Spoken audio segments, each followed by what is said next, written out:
Hello everyone, welcome to this YouTube channel let's study साथ साथ। तो आज हम जैन बौद्ध धर्म के बारे में पढ़ेंगे जिसके संस्थापक गौतम बुद्ध को माना जाता है। 600 ईसा पूर्व मतलब 600 बीसी मतलब ईसा पूर्व में कुछ धार्मिक आंदोलन हुए थे, जिसमें इस ईसा पूर्व में जो मुख्यतः दो धर्मों ने जन्म लिया था। किस किसने? बौद्ध धर्म ने और जैन धर्म। ये दो धर्म थे। क्या था? बौद्ध धर्म, जिनके संस्थापक गौतम बुद्ध को माना जाता है, जिसके बारे में हम आज पढ़ेंगे। और दूसरा था जैन धर्म, जिनके मुख्य रूप से संस्थापक माने जाते हैं वो महावीर स्वामी माने जाते हैं, और वैसे इनके संस्थापक थे ऋषभदेव। चलिए आज हम बौद्ध धर्म के बारे में पढ़ेंगे और फिर उसके प्रीवियस ईयर क्वेश्चन करेंगे जो अब तक एसएससी या किसी भी एग्जाम में पूछे गए हैं। ईयर वाइज करेंगे हम उसके बाद। पहले आज हम बौद्ध धर्म के बारे में पढ़ लेते हैं। चलिए, if you like it this video then like it. Thank you. चलिए अब हम स्टार्ट करते हैं। गौतम बुद्ध का जन्म कहाँ हुआ था? देखिए इसमें लिखा हुआ है, गौतम बुद्ध का जन्म 563 ईसा पूर्व में लुम्बिनी में हुआ था। इक्ष्वाकु वंशीय क्षत्रिय शाक्य कुल के राजा शुद्धोधन के घर। मतलब इनके पिता का नाम था शुद्धोधन, जो एक शाक्य कुल के क्षत्रिय थे। ठीक है। इनकी माता का नाम था महामाया, जो कौकल्य वंश की थी। ठीक है। और इनके जब गौतम बुद्ध का जन्म हुआ तो उसके 7वें दिन ऐसा एक महाज्ञानी ने भविष्यवाणी की थी कि गौतम बुद्ध के जन्म के बाद इनके 7वें दिन उनकी माँ की मृत्यु हो जाएगी। तो ऐसा हो गया और उनकी माँ की मृत्यु हो गई। तब इनका लालन पोषण इनकी मौसी मतलब इनकी मम्मी की सगी बहन प्रजापति गौतमी द्वारा किया गया, जो प्रथम महिला शिष्या भी बनी थी इनकी बाद में। इनकी पत्नी का नाम क्या था? यशोधरा। यशोधरा और गौतम बुद्ध की जब शादी हुई थी तो दोनों 16 वर्ष के थे। ठीक है। और इनके एक पुत्र हुआ जिसका नाम था राहुल। ठीक है। चलिए अब हम नेक्स्ट कर लेते हैं। अब गौतम बुद्ध का एक बार जब महाज्ञानी ने भविष्यवाणी की थी तो उन्होंने कहा था कि आपका राजा शुद्धोधन से कहा था कि आपका पुत्र या तो बहुत बड़ा शासक बनेंगे या फिर सब कुछ त्याग कर एक भिक्षुक बन जाएंगे। तो ऐसा शुद्धोधन नहीं चाहते थे कि वो बहुत मतलब भिक्षुक बन जाए। तो इसलिए उन्होंने सभी उनके उपयोग में आने वाली चीज़ें, जो भी ज़रूरत की चीज़ें थी, सब महल में ही उनका प्रबंध कराया। कभी भी उन्होंने बाहर नहीं देखा। कभी उन्होंने बूढ़ा व्यक्ति नहीं देखा, कोई दुर्बल व्यक्ति नहीं देखा, कोई बीमार व्यक्ति नहीं देखा, कोई मृत व्यक्ति नहीं देखा, या फिर कोई सन्यासी नहीं देखा। उन्हें उन्हें जो भी ज़रूरत पड़ती थी वो महल में ही प्रबंध कराया जाता था। और जैसे ही उनके आसपास के लोग कोई बीमार होते तो उन्हें तुरंत बदल दिया जाता था। इसलिए उन्हें इन सब के बारे में कुछ समझ नहीं थी। तब उन्होंने एक बार अपने सारथी का नाम क्या था? चन्ना। चन्ना, जिसे चांद भी कहते थे। तो अपने सारथी से बाहर घूमने की इच्छा जाहिर की। तब वो चुपके से अपने कंथक, घोड़े का नाम भी पूछा जाता है, कंथक नाम था, उसे लेकर बाहर गए। तब उन्होंने पहली बार 4 घटनाएं देखी और जिससे उन्हें सांसारिक दुखों का ज्ञान हुआ। और उन्हें ये पता चला कि मृत्यु अटल है। जब चांद ने उन्हें बताया कि मृत्यु अटल है, तब उन्हें उनका जीवन पूर्णतः परिवर्तित हो गया और उन्होंने संन्यास लेने की इच्छा जाहिर की। ठीक है। तो ये 4 घटनाएं हैं। पहली घटना क्या है? जब ये वर्षा ऋतु में सिद्धार्थ बाहर निकले थे, तब सड़क पर उन्होंने एक बूढ़े व्यक्ति को देखा था, जिसके दांत टूटे हुए थे, बाल पक गए थे और शरीर टेढ़ा मेढ़ा हो गया था। हाथ में लाठी लेकर धीरे धीरे कांपता हुआ चल रहा था वो सड़क पर। ठीक है। तब उन्होंने दूसरी घटना क्या देखी? उन्होंने बगीचे में घूमते हुए देखा कि एक रोगी व्यक्ति, दुर्लभ बीमार व्यक्ति उनके सामने था, जो सांस तेजी से चल रही थी, जिसकी कंधे ढीले थे और बाहें सूखी थी, पेट फूल गया था और चेहरा पीला पड़ा हुआ था। और तीसरी घटना क्या देखी थी उन्होंने? तीसरी घटना तीसरी घटना क्या देखी थी उन्होंने? एक मृत व्यक्ति देखा था जो अर्थी पर लेटा था, जिसे 4 लोग अपने उठाकर अपने कंधों पर रखकर ले जा रहे थे और बाकी लोग छाती पीट पीट कर रो रहे थे। और चौथी घटना क्या देखी उन्होंने? चौथी घटना सिद्धार्थ ने देखी कि एक सन्यासी व्यक्ति, जो जिसके चेहरे पर बहुत तेज था, जो किसी सांसारिक दुखों से परे था, ऐसा व्यक्ति उन्होंने देखा। इन 4 घटनाओं से गौतम बुद्ध को का जीवन परिवर्तित हो गया। तब उन्होंने 29 वर्ष की आयु में घर छोड़ने का ऐलान किया। ठीक है। तब उन्होंने चुपचाप अपने घर से निकल गए ज्ञान की प्राप्ति के लिए। कितने वर्ष की आयु में? 29 वर्ष की आयु में। महाज्ञान की प्राप्ति के लिए। इसे बौद्ध ग्रंथों में क्या कहा गया? महाविनिष्क्रमण।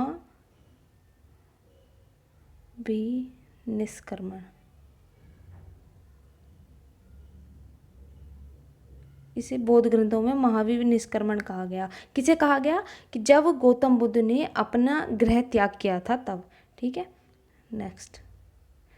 अब गौतम बुद्ध ने गृह त्याग कर दिया, तब उनके कुछ गुरु और वो बने थे, 5 शिष्य बने थे, जिन्होंने इनके साथ बैठकर ज्ञान 6 वर्षों तक तपस्या की थी। ठीक है, अब गौतम बुद्ध जब ने गृह त्याग कर दिया, तब उन्हें क्या मिला? सबसे पहले उनके गुरु जो बने अलार कलाम बने थे। ठीक है, जैसे उन्होंने घर त्याग किया तो वो अनोमा नदी के तट पर उन्होंने अपने वस्त्र त्यागे, जो राजकुमार के वस्त्र पहने थे। कौन सी नदी पर? अनोमा नदी के किनारे इन्होंने अपने वस्त्र त्यागे और अपना सर मुंडवाया। फिर उसके बाद ये राजगृह जो मगध की राजधानी थी, क्या? राजगृह जो मगध की राजधानी थी, वहाँ पर पहुँचे। वहाँ पर ये किससे मिले? अलार कलाम से मिले, जिन्हें इन्होंने अपने प्रथम गुरु बनाए थे। ठीक है, फिर उसके बाद ये कहाँ गए? फिर उसके बाद ये वैशाली गए। वहाँ पर इनकी भेंट किससे हुई? रुद्र रामपुत्र से। रुद्र राम पुत्र से इनकी भेंट हुई। ये इनके दूसरे गुरु बने। ठीक है, अब इसके बाद क्या हुआ? इसके बाद ये 5 ब्राह्मणों से मिले थे, 5 ब्राह्मणों से मिले, और इन 6 ने मिलकर 1 वर्ष तक तपस्या की। तब जब कुछ प्राप्त नहीं हुआ तो वो 5 ब्राह्मण इन्हें छोड़कर चले गए। फिर उसके बाद 6 वर्षों तक महात्मा बुद्ध ने अपनी तपस्या की और महाज्ञान की प्राप्ति की। अब इन्हें महाज्ञान की प्राप्ति 35 वर्ष की आयु में वैशाख पूर्णिमा के दिन पीपल के वृक्ष के नीचे प्राप्त हुई थी। और इसमें नदी भी पूछी जाती है। नदी कौन सी थी? निरंजना नदी। निरंजना नदी के किनारे इन्हें ज्ञान की प्राप्ति हुई थी। ठीक है, चलिए नेक्स्ट। अब गौतम बुद्ध ने पहला उपदेश जो दिया था वो उन्हीं 5 लोगों को दिया था, जो उन्हें 1 साल की तपस्या के बाद छोड़कर चले गए थे। ये इनका प्रथम उपदेश था, जिसे धर्मचक्र परिवर्तन के नाम से जाना जाता है। तो इसे पढ़ लेते हैं। गौतम बुद्ध के प्रथम 5 शिष्यों के नाम थे बप्पा, भादिया, महमनामा, कोणक्य और गामी। ठीक है, और ये इनके 5 शिष्य थे, जिन्हें इन्होंने सबसे पहले उपदेश दिए थे। कहाँ दिया था पहला उपदेश? वाराणसी, उत्तर प्रदेश, वाराणसी के उत्तर में। ठीक है, उत्तर प्रदेश में जो बनारस है, मतलब वाराणसी के उत्तर में सारनाथ में दिया था इन्होंने प्रथम उपदेश अपना, जिसे इन जैन बौद्ध ग्रंथों में धर्मचक्र परिवर्तन के नाम से जाना जाता है। ठीक है, गौतम बुद्ध की जो मृत्यु हुई थी वो 80 वर्ष की आयु में हुई थी। और कहाँ हुई थी? 483 ईसा पूर्व में। ठीक है, 80 वर्ष की आयु में गौतम बुद्ध की मृत्यु हुई थी, जिसे बौद्ध ग्रंथों में महापरिनिर्वाण के नाम से जाना जाता है। इन्होंने जो कुशीनगर गए थे जब ये, तब इन्होंने अंतिम उपदेश दिए थे अपने। तो ये नाम पूछा जाता है कि वह कौन सा व्यक्ति है जिसे अंतिम उपदेश मिले थे गौतम बुद्ध के। तो उनका नाम है सुभक्ष। ठीक है, सुभक्ष को अंतिम उपदेश दिए थे। और इनकी मृत्यु किस रोग से हुई थी? वो अतिसार रोग से हुई थी, सुअर का मांस खाने के कारण से। ठीक है, अब ये पूछे जाते हैं, ये वाला क्वेश्चन सबसे ज़्यादा पूछा जाता है सभी प्रकार के एग्जाम में, कि किस टाइम का क्या उनका प्रतीक था। जब गौतम बुद्ध का जन्म हुआ तो उनके जन्म का प्रतीक बना था कमल। जब वो यौवन अवस्था में आए थे तो सांड था। जब उन्होंने गृह त्याग किया था तो उनका जो प्रतीक बना था वो घोड़ा बना था, जिसका नाम मैंने बताया था कंथक। ठीक है, और जब इन्हें ज्ञान प्राप्त हुआ तो पीपल, क्योंकि इन्हें पीपल वृक्ष के नीचे निरंजना नदी के किनारे ज्ञान प्राप्त हुआ था। निर्वाण पद था इनका चिन्ह। ठीक है, और प्रथम उपदेश जो दिया था उसका प्रतीक था चक्र, जिसे धर्मचक्र परिवर्तन कहा गया। और परिनिर्वाण, जब मृत्यु हुई थी उसे परिनिर्वाण कहा जाता है, जिसका प्रतीक था स्तूप। चलिए नेक्स्ट। अब इनकी मृत्यु के बाद 4 बौद्ध महासंगति हुई, जो सबसे ज़्यादा पेपर में पूछी जाती है कि कौन सी बौद्ध संगति कहाँ हुई थी और उसमें कार्य क्या हुआ था। तो प्रथम बौद्ध संगति इनकी मृत्यु के तुरंत बाद हो गई थी 483 ईसा पूर्व में। 483 ईसा पूर्व में राजगृह में हुई थी, जो मगध की राजधानी थी, जिसे अजातशत्रु के द्वारा कराया गया था। ये अजातशत्रु कौन से वंश से थे? हर्यक वंश, हर्यक वंश के शासक थे ये। और इसकी अध्यक्षता जो की थी महाकश्यप, एक भिक्षुक थे महाकश्यप, उनके द्वारा की गई थी। और इसमें क्या कार्य हुआ था? इस वाली बौद्ध संगति मतलब प्रथम बौद्ध संगति के अंदर 2 पिटक शामिल किए गए थे। बौद्ध धर्म में 3 पिटक हैं, तो इसके अंदर 2 बौद्ध पिटक शामिल किए गए थे। कौन कौन से? सूत पिटक और विनय पिटक। विनय पिटक किसने लिखा है? उपाली ने, जो इनका शिष्य था। और सूत पिटक किसने लिखा? आनंद ने। ठीक है। और बौद्ध सूत पिटक के अंदर बौद्ध की शिक्षाएं दी जाती थी। क्या दी जाती थी? शिक्षाएं। और विनय पिटक के अंदर बौद्ध के नियमों को बताया जाता था, नियम। ठीक है। अब दूसरी पढ़ लेते हैं, दूसरी बौद्ध संगति। दूसरी बौद्ध संगति इसके पूरे 100 वर्ष बाद 383 ईसा पूर्व में वैशाली में हुई थी, काल अशोक के उसमें। काल अशोक कौन से वंश का था? शिशुनाग वंश का, शिशुनाग वंश का था। ठीक है। इसकी अध्यक्षता किसने की थी? सर्वकमीर ने की थी इसकी अध्यक्षता। इसे सर्वकमीर भी बोला जाता है।